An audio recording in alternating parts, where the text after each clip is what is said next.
Bien, amados, buenos días, amados del Padre, del Señor Jesús y de su Santo Espíritu. Estamos en el tiempo del Instituto Bíblico Radial para tener con ustedes el tiempo de la enseñanza en la que ya estamos cerrando la primera generación del Instituto Bíblico Radial para la gloria del Señor Jesús y hayamos tenido un mayor conocimiento de su palabra. Sea pues todo con la única intención de poder llevar a usted ahí en su domicilio el conocimiento de la palabra y todo lo que está alrededor de ella, para que podamos oír esa recomendación de Oseas que dice: mi pueblo perece por falta de conocimiento. Amén.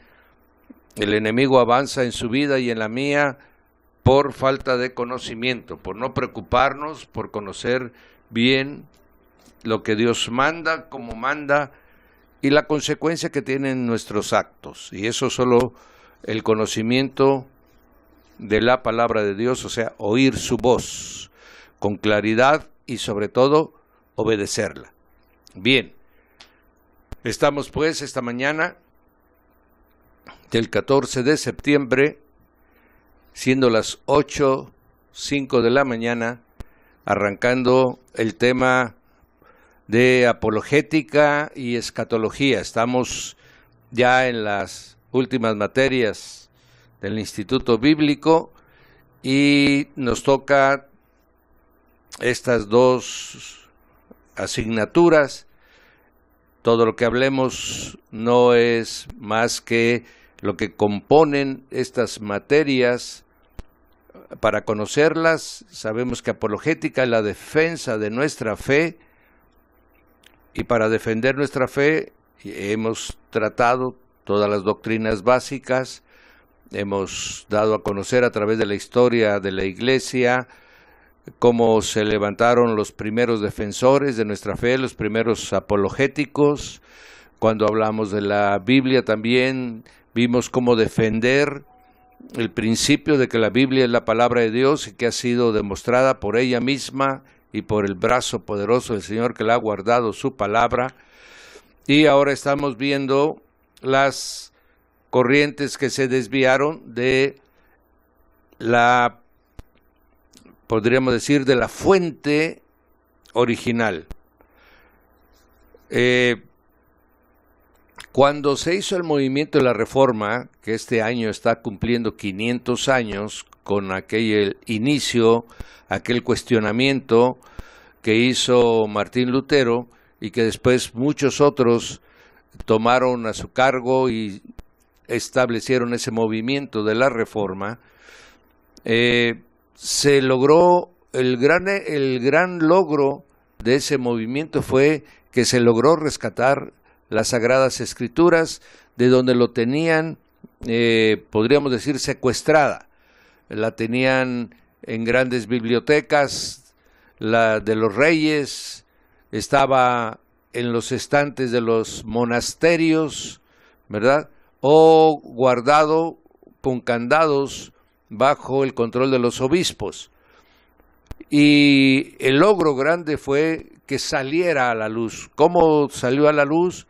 Pues bueno, traduciendo la Biblia que estaba en latín, que era la única que existía en ese momento, la famosa Biblia Vulgata, y se tradujera a las lenguas de los pueblos, a las lenguas vernáculas de los pueblos. Se tradujo al alemán, se tradujo al inglés, se tradujo al español, ¿verdad? Claro, en las lenguas que existían en ese tiempo. Y se fue traduciendo al francés, se fueron traduciendo a todas las lenguas que existían, de tal manera que ahora se publican prácticamente en todos los idiomas del mundo y en más de 1000 lenguas nativas de pueblos. Salió pues, y ahora la persecución sigue siendo la palabra. De tal manera que muchas sectas, que es el tema que estamos tratando, salieron y se desviaron de esa fuente original. Y lo más curioso de todo esto mis amados, es que las sectas nacieron en el siglo XIX. Desde 1820, 1830 en adelante empezaron a salir sectas. Y también otro dato curioso pero relevante a la vez es de que todas estas sectas nacen en Estados Unidos, en donde había sido la fuente de evangelización, ya era la fuente de evangelización para todas partes del mundo, es donde se habían establecido las colonias. De Estados Unidos empieza con 13 colonias que después se volverían estados, de las cuales 12 eran protestantes evangélicas y una era católica, ¿verdad? Y por eso Estados Unidos es mayoritariamente evangélico. Y después el enemigo empezaría a trabajar, y en ese mismo país Satanás obraría con toda su estrategia. Desde el punto de vista religioso, escogió a Estados Unidos para ahí hacer nacer las sectas. ¿Por qué? Porque la palabra de Dios en Estados Unidos en ese tiempo, en el siglo XIX, mi hermano, corría como un río la palabra, la bendita palabra. Y escogió a Inglaterra para que fuera el centro de lo que era la ciencia, la tecnología, ¿verdad? Con la cual después uniría falsas doctrinas y tecnología para invadir la mente del hombre. Bien, en este contexto mundial estamos hablando de cómo las sectas se van desarrollando. El día de ayer empezamos con el mormonismo. El nombre completo de esta secta es los santos, la Iglesia de Cristo de los Santos de los Últimos Días. Entonces, es la primera con la cual aparece, y vamos viendo cómo hay similitud. Inclusive ahorita esperamos tocar hoy el de los testigos de Jehová. Van ustedes a ver cómo los testigos recogen ellos todas las herejías que se habían cometido entre el siglo II y el siglo IV del cristianismo. En ellos se vació otra vez. ¿Por qué? Porque Satanás no sabe más que repetir las cosas, nada más las adorna tantito, pero su intención es la misma. La intención es llevar al mundo, por ejemplo, a una vida de Sodoma y Gomorra, ¿verdad? Por eso, pero eso ya como lo logró hacer en una tierra y Dios destruyó esas ciudades, ahora quiere llevar al mundo a esa posición, ¿verdad? Para que del juicio de Dios también venga sobre los hombres. Bien, con esto estoy diciendo que él solo repite lo que ya una vez le funcionó. Pero ahora el Espíritu de Dios está sobre la tierra.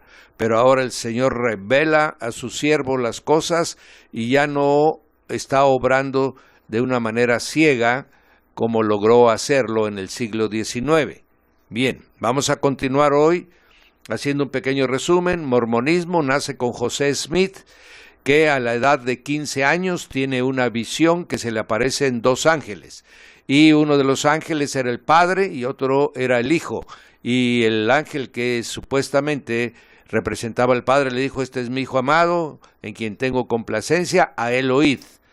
Y de esta manera dice que él recibió un mensaje de que no se uniera a ninguna congregación existente. Todo esto sucede en la ciudad de Nueva York, sino que se le va a hacer una revelación muy particular a él. La siguiente revelación que él tiene es un ángel llamado Moroni. Se le presenta y le dice que él va a restaurar. Por eso se le conoce al mormonismo como una religión restauracionista. ¿Qué quiere decir eso? Que según ellos están volviendo a la pureza del evangelio que se perdió. El ángel Moroni le dice a José Smith: los hombres han pervertido el evangelio. Se le dio al pueblo de Israel el Antiguo Testamento y ahora lo ha modificado. Se le dio al pueblo cristiano el evangelio y también lo ha pervertido. Durante muchos años la iglesia oficial o la gran iglesia, como él le llama, dice, ha distorsionado. Está hablando del catolicismo romano. Entonces, de esta manera, dice, te vamos a dar a ti una nueva revelación. En tal lugar hay unas placas de oro en donde está escrita la pureza, el verdadero evangelio. Tú lo vas a traducir y con ese libro vas a tú a enseñar. Ese libro, dice, de alguna manera complementa la Biblia y da las verdades que no se conocen. ¿Cuáles eran esas verdades que no se conocían? De que había venido un pueblo, una tribu de hebrea, había salido y había venido a América y que había fundado varias ciudades, que había venido con unas familias que después ellos mismos entraron en luchas fratricidas, pero que habían que el Señor Jesús, después de que resucitó, vino a visitar a estos pueblos y les dio el evangelio que ellos después en esas planchas de oro plasmaron. Esas planchas de oro, ¿verdad? Se dice que estaban en un pequeño cerro que está a las orillas de Nueva York, que se llama Cumorah, y ahí el ángel lo llevó a José Smith, desenterró él las placas y empezó la traducción. Según esto, las placas estaban escritas en un lenguaje antiguo y que el ángel le fue revelando poco a poco. Lo curioso de esa revelación es que él leía o veía el texto porque no conocía la lengua en que estaba escrita la plancha, y él metía su cabeza dentro de su sombrero y ahí veía cómo las letras se traducían al inglés, y así él podía ir escribiendo. Lo curioso es que las planchas de oro no existen por ningún lugar, no se encuentran, ¿verdad? Siendo el testigo de lo que él dice haber recibido, se perdieron. Después se supo que un creyente bautista que fue su formador de él, teológico, su formador doctrinario, tenía en su poder un libro escrito con mucha anterioridad que guardaba muchas características semejantes a lo que después sería el libro de Mormón. Amén. Bien, con todos estos antecedentes vimos también parte de su personalidad de José Smith. Se casa a la edad de 19 años, su profesión con la cual él se ganaba la vida era buscador de tesoros y escritor de cuentos para niños, y eso hasta que se dedica totalmente el 6 de abril de 1930, hace la primera reunión de la iglesia que él estaba formando y inicia con 6 personas y ahí le llama la Iglesia de Cristo. Posteriormente hará otra nueva reunión, eso lo hizo aproximadamente el mes de abril-mayo, y luego en octubre hace la primera convención de todos los que creían en esa fe, y ahí llegaron ya 27 personas. Ahí se le da, se reconoce como el inicio prácticamente de esta fe, o prácticamente de esta secta, ¿verdad? Con su fe muy particular. Bien. Esto fue lo que vimos el día de ayer. Lo curioso es la presencia de ángeles. Y ya vimos en las Escrituras, sí es cierto que los ángeles hablaron con José, con Zacarías, pero mi hermano, después vino el Espíritu Santo en Pentecostés y él ha sido el mediador ahora de todos los mensajes del cielo. Salvo Apocalipsis, que genera una situación muy particular, pero ahí es arrebatado Pablo a los cielos en el Espíritu y ahí se le entrega el mensaje. Pero todos los demás han sido bajo la dirección y guianza del Espíritu Santo.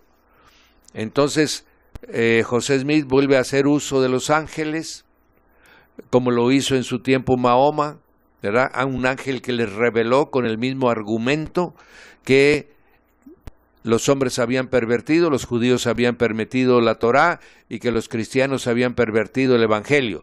El mismo argumento es el que le presenta el ángel que según esto José Smith le habló, ¿verdad?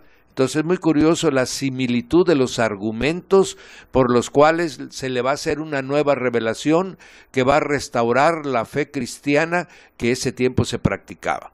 Cuando ya estaba muy difundida, ¿verdad? Ya era cristiano Holanda, era cristiano, o más bien protestante, vamos a llamarle, que ese es el nombre que tenían, ya era protestante Alemania, era protestante Ginebra, era protestante Holanda, era protestante el norte de Europa, Inglaterra, ¿verdad? Y Estados Unidos, el nuevo país potencia, era el protestantismo que se movía, y ahora resulta que en ese tiempo en la que la palabra vuelve otra vez a tomar una dimensión muy grande dentro de los pueblos, resulta que viene una nueva revelación para corregir lo que se está enseñando.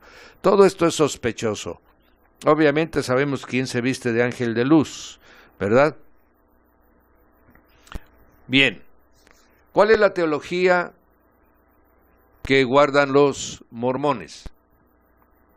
Bien, usted va a aprender a través de este instituto bíblico más que los mismos mormones saben, porque usted entiende, mi hermano, de que, por ejemplo, mucho cristiano conoce menos del cristianismo que lo conocen otras sectas que lo han estudiado, ¿verdad? ¿Por qué? Porque no nos preocupamos por investigar, no nos preocupamos por conocer la verdad y nos quedamos con los cuentos de ancianas, nos quedamos con las fábulas que corren por todas partes y no nos preocupamos por conocer la verdad de las cosas. Y esto es muy terrible porque nosotros, mi hermano, solamente debemos de conocer la verdad y sobre esa verdad debemos guiar todos nuestros actos.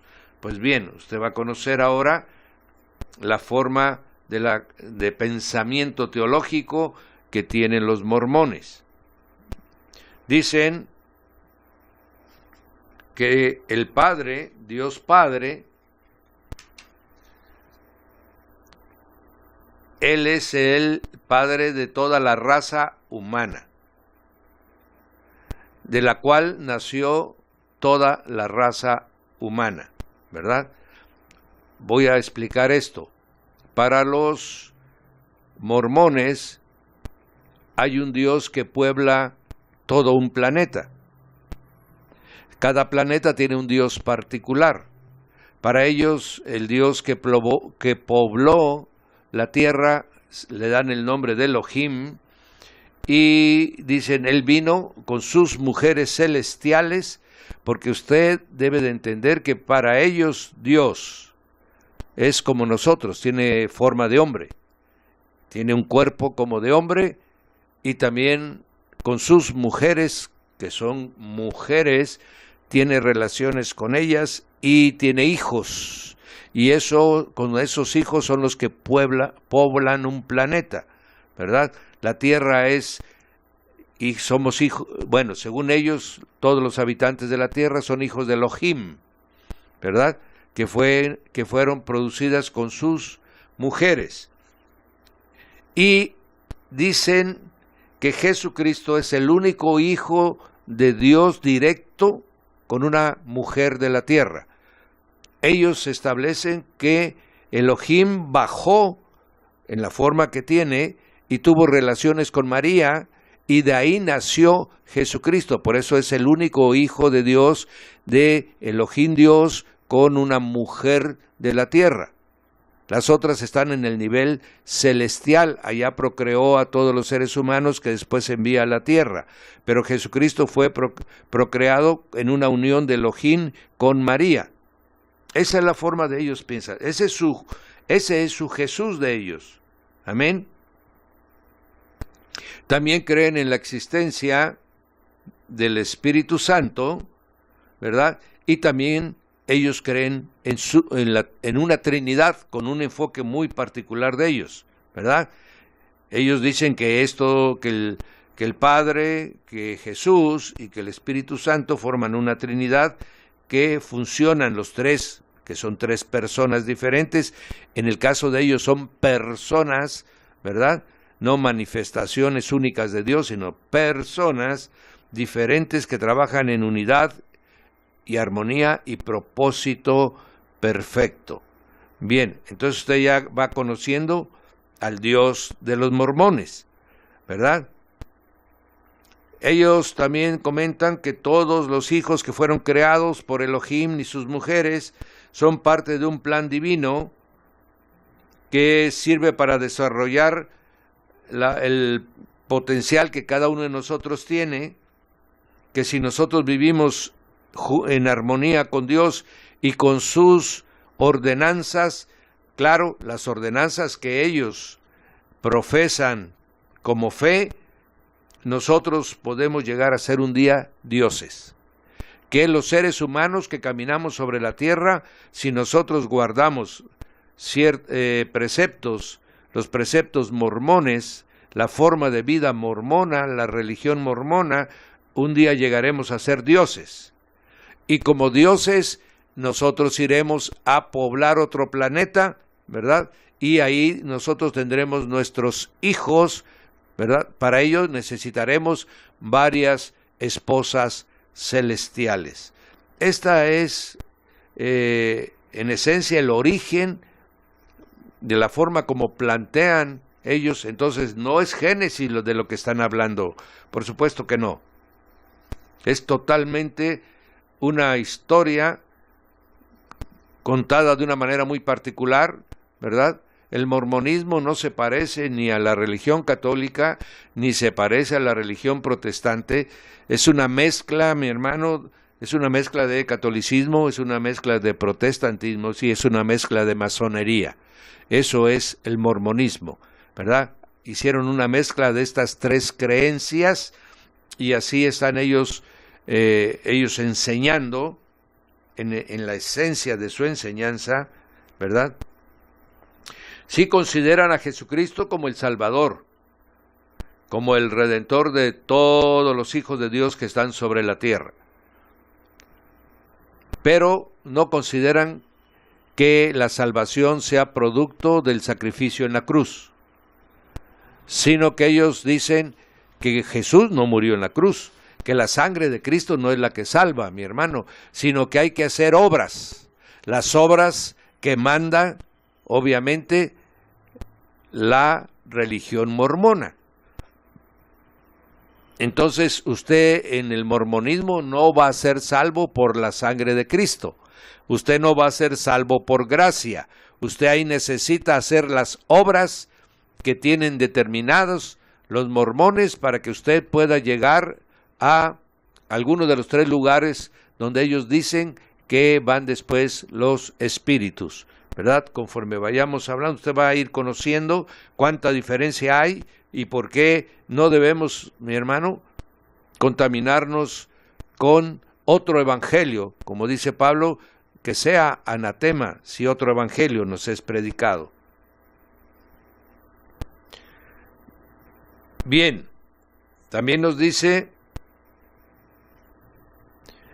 que nosotros debemos arrepentirnos. Sí, ciertamente, ¿arrepentirnos de qué? De la mala forma de vivir, correcto. Estamos ahí, pareciera que hay un punto de acuerdo. No lo hay porque después de ese arrepentimiento usted se vuelve mormón y usted va a cumplir todos los preceptos mormones y eso es lo que lo va a llevar a la salvación. Entonces ahí ya nos separamos en dos vertientes, ¿verdad? Nosotros nos vamos por el Evangelio de Jesús y ellos se van por la doctrina mormona para ser salvos. Entonces el nombre de Jesús solamente es un pretexto para que la gente llegue a ellos, pero ya que están dentro de su organización, le dicen, qué bueno que viniste, Jesús te va a salvar, pero sí cumples nuestras ordenanzas, si cumples nuestra doctrina, ¿verdad? Bien. Una cosa tremenda que debemos de entender es que para ellos Dios Padre es igual a nosotros. O sea, es antropomorfo. ¿Qué quiere decir? Que tiene ojos, que tiene mano, que tiene cuerpo, que tiene órganos sexuales, ¿verdad? Sí, tiene un cuerpo de gloria que es eterno, pero que es por eso nosotros somos imagen y semejanza de Él. Aquí hay es uno de los principales errores que se llama antropomorfismo, que es que el hombre le asigna a Dios sus atributos. Ya no es de que nosotros somos hechos por Dios semejantes en cuanto a que tenemos espíritu, en cuanto a que tenemos albedrío, en cuanto a que tenemos capacidad de crear, en cuanto a que podemos discernir por nuestra voluntad seguir el bien y el mal, ¿verdad? Eso es lo que nos hace igual a Dios. No que tenga manos, no que tenga esto. Esto es lo mismo que los griegos creían con todos sus dioses, su mitología griega, ¿verdad? Ahora parte de ella, los mormones tienen su mitología y dentro de ella determinan que Dios también tiene cuerpo como nosotros. Amén. También dicen que el Padre ama a todo el género humano. Por lo tanto, si el Padre ama a todo el género humano, no puede existir el infierno. No puede un padre amoroso enviar a sus hijos a un lugar de tormento. Y ahí él vuelve a tomar también ahí otra de las herejías que existían en aquel tiempo desde Marción, ¿verdad? En el tiempo primitivo de los cristianos, como lo vimos, si usted se acuerda, los gnósticos como Valentino y como otros también negaban el infierno. Los mormones niegan también el infierno, ¿verdad?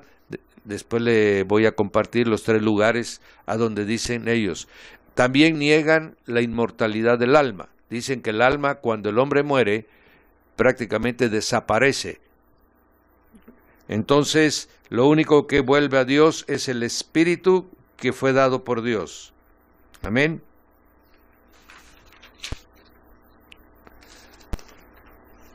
También ellos, dentro de sus principales doctrinas, la posición de Jesús, como decíamos, si usted recuerda el día de ayer, hablábamos de que Jesús es el motivo de separación entre nosotros y las religiones y aún con las sectas, porque dicen Jesús es solo uno de los billones de hijos que Elohim ha engendrado, que Él ha engendrado con todas sus esposas, ¿verdad? Por lo tanto, Él solamente es su representante en la tierra, porque es el único que fue creado por Elohim y María. Por eso Jesús pudo traer el mensaje. Permítame tantito, bueno. Sí, dígame usted.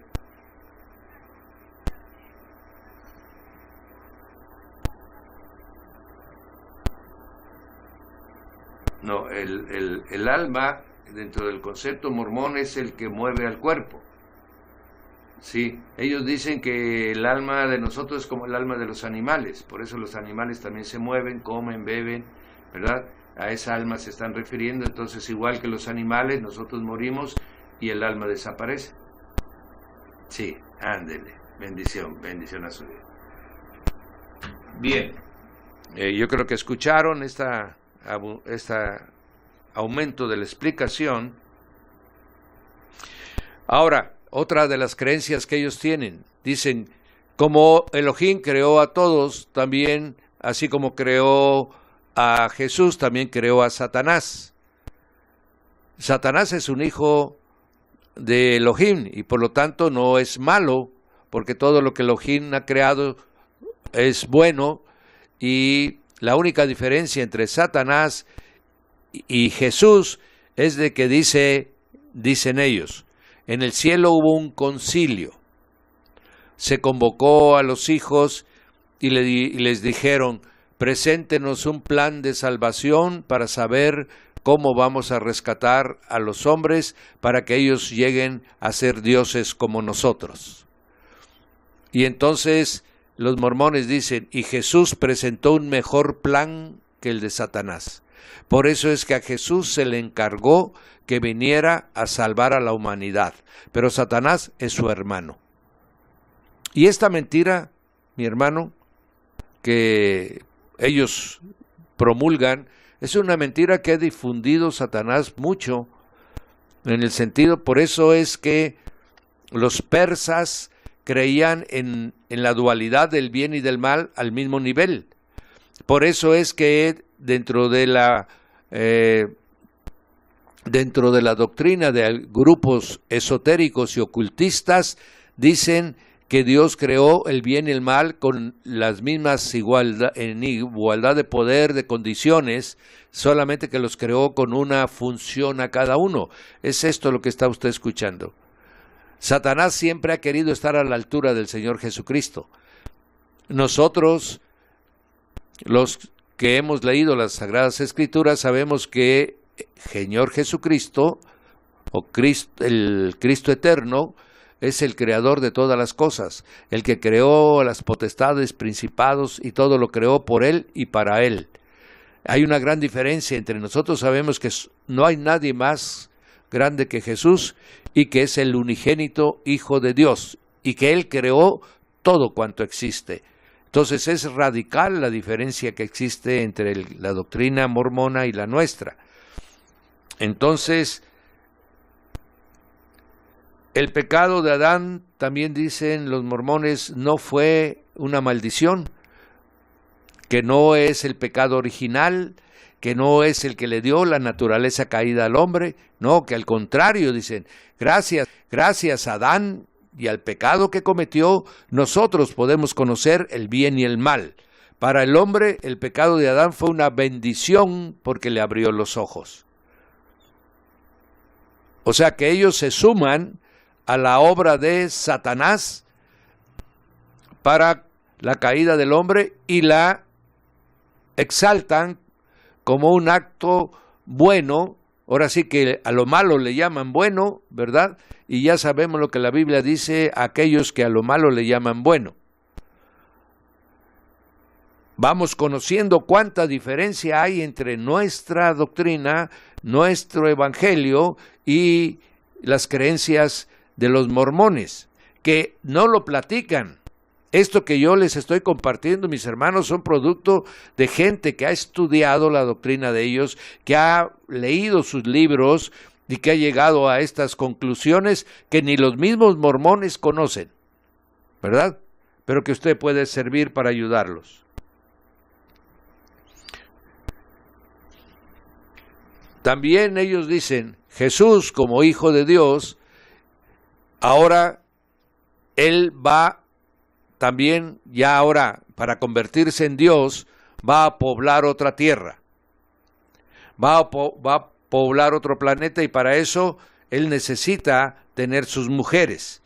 Y entonces ellos dicen que las mujeres que van a acompañar a Jesús para poblar ese nuevo planeta fueron María, Marta, todas las que son mencionadas, María Magdalena, etcétera, etcétera. Las mujeres que aparecen en la Biblia, en una porción de la Biblia, ellos dicen que son las mujeres que ya el Padre le dio a Jesús para que Él con ellas vaya a poblar otro planeta. Amén. Esto también hay una corriente desde aquellos tiempos, mi hermano. Hay algunos evangelios apócrifos que hablaban que Jesús se había casado con María Magdalena. Entonces, la misma doctrina, o podríamos decir herejía, de los gnósticos, aquí ellos lo han recogido y lo han hecho suyo. También en el principio, el mormonismo tomó a los negros de color, mi hermano, los consideraban que estaban malditos, por eso tenían ese color, ¿verdad? No sé si usted haya oído esto en otras sectas también. Así también, esto era un producto, mi hermano, de lo que una corriente de opinión judía, europea, venía propagando, porque ellos eran blancos, ojos azules, color rubio, ¿verdad? Aún los morenos no tenían mucho contacto todavía con los morenos, pero sí apenas con los indios nativos de los pueblos, por eso los exterminaron, mi hermano. Y a los negros ellos los rechazaban, en un principio los rechazaron. Ya después, mucho tiempo después, y debido a la presión social y a los derechos civiles que ganó la población afroamericana en Estados Unidos, se abrió una puerta. Y ahí crecieron muchísimo, porque entraron muchos negros al mormonismo, ¿verdad? Pero originalmente los tenían excluidos. Igual, usted se va a sorprender de muchas de las cosas que va a escuchar durante de la doctrina de las sectas, mi hermano, que no las platican, que no las enseñan, que ni los mismos que están metidos ahí las conocen.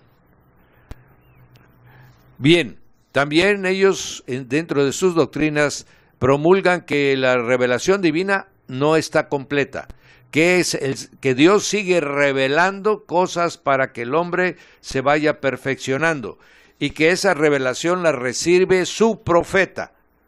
Por eso el mormonismo se actualiza constantemente, porque Dios sigue revelando, ¿verdad?, para con ellos a los que ha escogido, para que lo hagan de esta manera. Vamos a seguir compartiendo parte de su doctrina, ¿verdad? Con esto estamos viendo, voy a ir ampliando de una manera, abundando en algunos temas. Por ejemplo, Jesús no fue engendrado por el Espíritu Santo, sino que vino directamente Elohim, el Padre, como tiene forma de hombre como nosotros y tiene órganos sexuales como nosotros, y tuvo relaciones con María, y ahí fue que nació. Y después fue cuidado ya y protegido por el Espíritu Santo, ¿verdad? Bien. En cuanto a la humanidad, en cuanto a la divinidad de Jesús, reconocen la humanidad de Jesús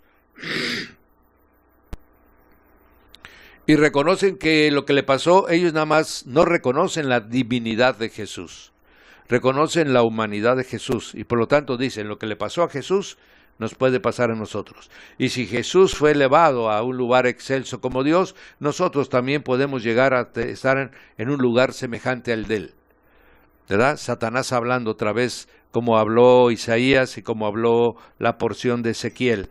Amén. ¿Por qué? Porque esa chispa divina que el Padre puso en Jesús la ha puesto en todas las almas nobles y que han recibido al mormonismo. Todos tienen una chispa de la deidad y van a llegar a ser dioses, si siguen guardando los preceptos y las ordenanzas mormonas, ¿verdad?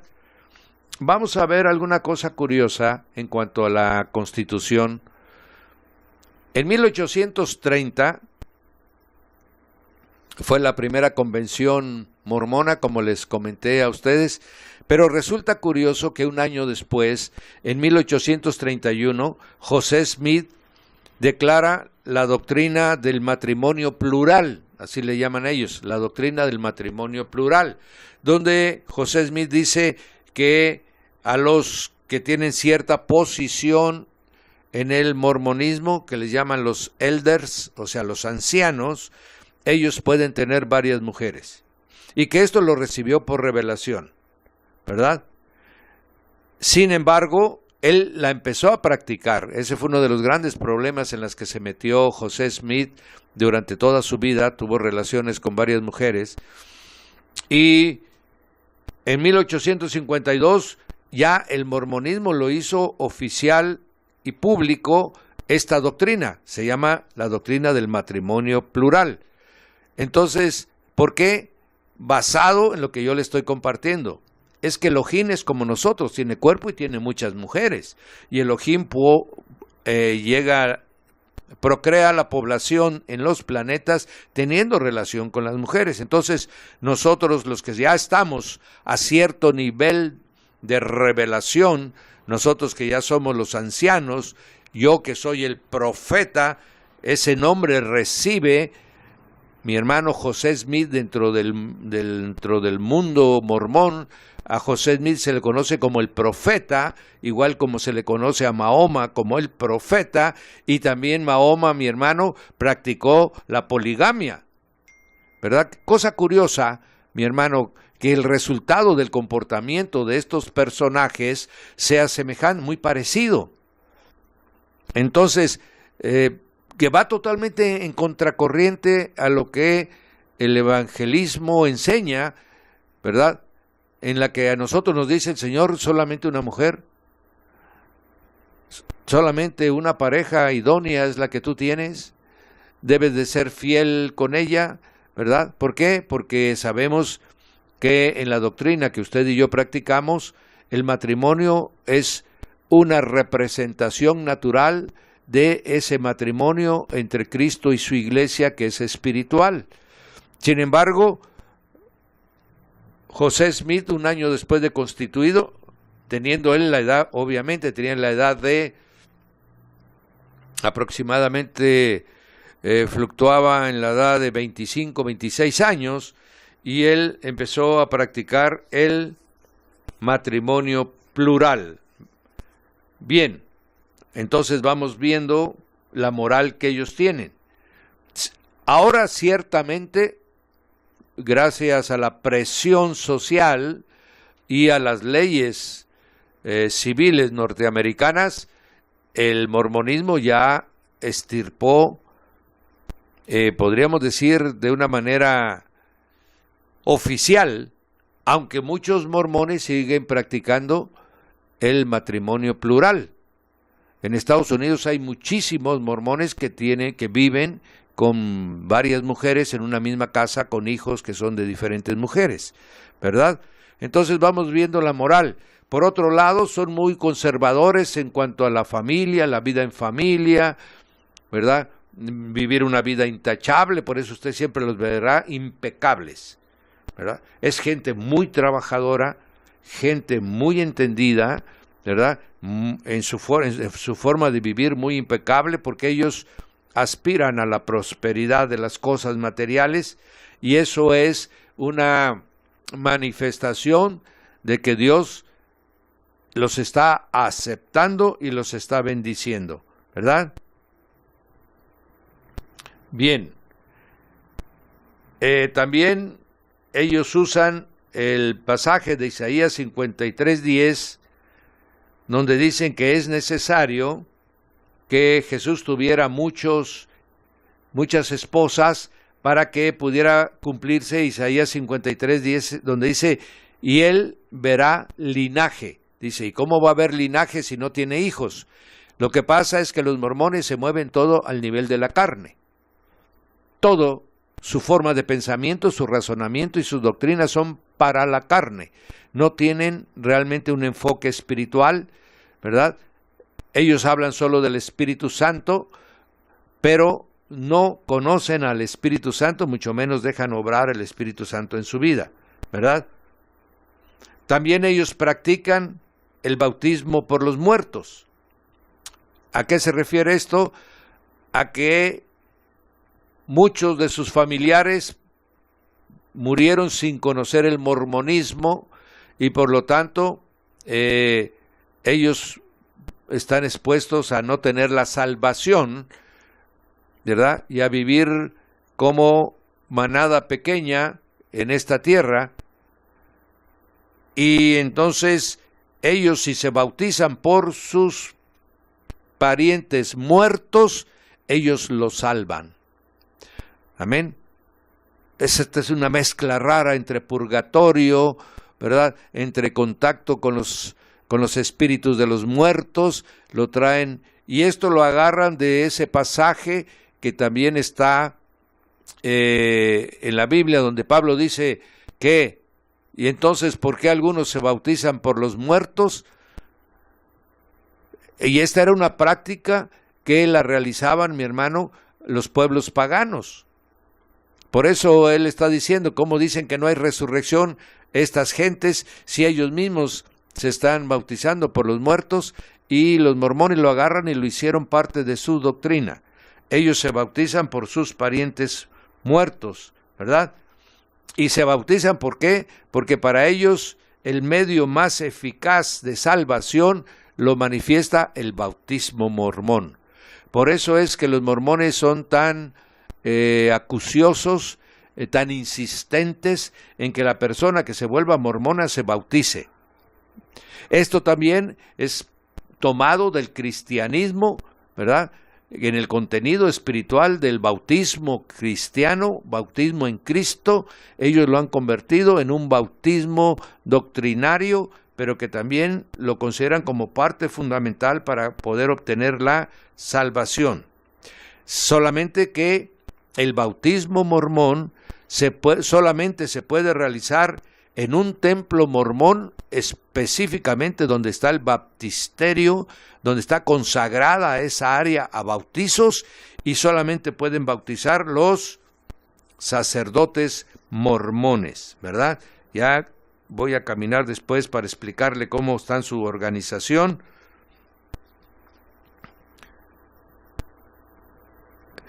También ellos creen que todos los predicadores mormones que han muerto, ahora están ellos predicándole a los espíritus de los muertos para llevarles el mensaje, y esto toman también de la parte de que el Señor descendió en el espíritu para llevarles el mensaje a aquellos que habían muerto sin conocimiento de los mandamientos de Dios. Entonces ellos dicen ahora los predicadores mormones están predicándole a los espíritus que no conocieron de los mormones, que no tienen un pariente mormón que pueda bautizarse por ellos, para que de esa manera puedan tener también la salvación.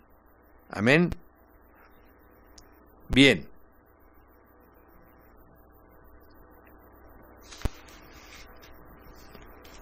Otra de las cosas tremendas que podemos tener de parte del mormonismo es que ellos pregonan de que los hombres van a llegar a ser dioses. Y esto lo toman de aquel pasaje donde el Señor está hablando, que la Escritura dice, los llamó a ellos dioses, ¿verdad? De hecho, la traducción real dice, los llamó a ellos Elohim, ¿verdad? Elohim tiene dos connotaciones en el Antiguo Testamento. Tiene la connotación de Dios en plural, ¿verdad? Porque significan los misericordiosos, los poderosos, los bondadosos, los justos, eso significa Elohim. Y en algunos pasajes del Antiguo Testamento, a los jueces también los llamaban Elohim en el idioma original hebreo, ¿verdad? Y también llamaban Elohim, así la traducción original del Génesis en la creación, y por lo tanto a eso se está refiriendo el Señor Jesús, que el Señor a algunos los llamó misericordiosos, ¿verdad? Poderosos, bondadosos, y ellos toman ese pasaje diciendo, ahí dice que nosotros somos dioses y que vamos a llegar a ser dioses. Y esto está en su doctrina, está escrita en los libros de ellos, mi hermano. Hay un libro que se llama, ayer les comentaba, que se llama Doctrinas y Convenios, ¿verdad? En la que está por versículo, por capítulos y por versículos, y ahí ese libro es un libro fundamental de todas las doctrinas mormonas, ¿verdad? Ahí declara, ¿verdad?, que el hombre en el principio también es un Dios y que llegará a tener la condición de Dios cuando Él sea exaltado. Si sigue guardando todos los preceptos mormones, llegará un día a ser exaltado y se le enviará a poblar un planeta, y ahí será el Dios de ese planeta, ¿verdad? Bien.